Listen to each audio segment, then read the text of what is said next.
It's a strange thing to become famous not for your own face, but for some fantastic creature.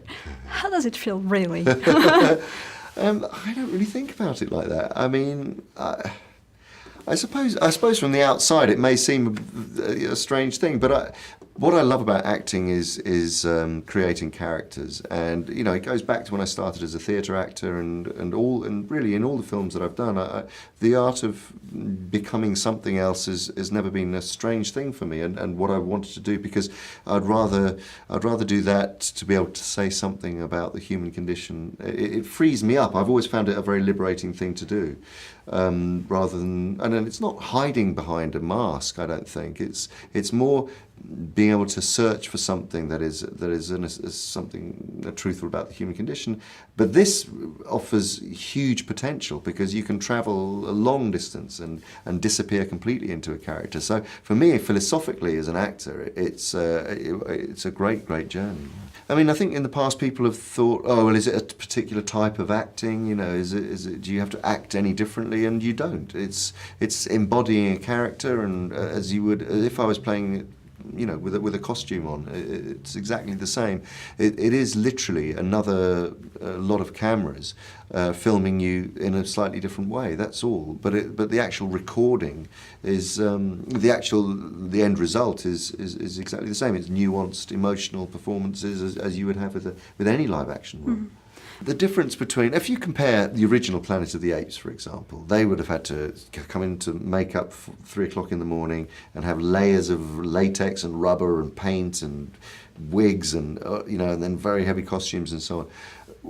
And then they would have been constricted by not really being able to show their full facial expression, because there would be something in front of them that they're having to fight against. But with performance capture, you just have these tiny little markers which very subtly can you know, every single muscle group in your face is recorded, every single movement, the way that your eyes move, therefore the way your internal thoughts are reflected. It's much more subtle and much more nuanced, and therefore you can do less and actually internalize the emotion more, and therefore the audience connect with it in a different way. I think it'll broaden. Well, it sits right at the middle of a sort of convergence space between film and interactive movies and video games and next generation storytelling, for want of a better word.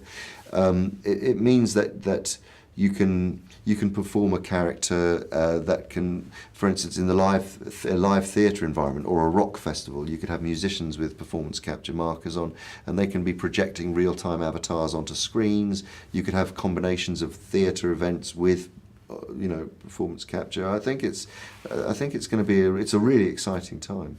I mean, it is boundless, really, because you can play anything. You not necessarily humanoid characters, not even creatures. You can play much more abstract things and still bring emotion to it. So as a tool which enables you to increase the parameters of artistic expression, it's an amazing thing.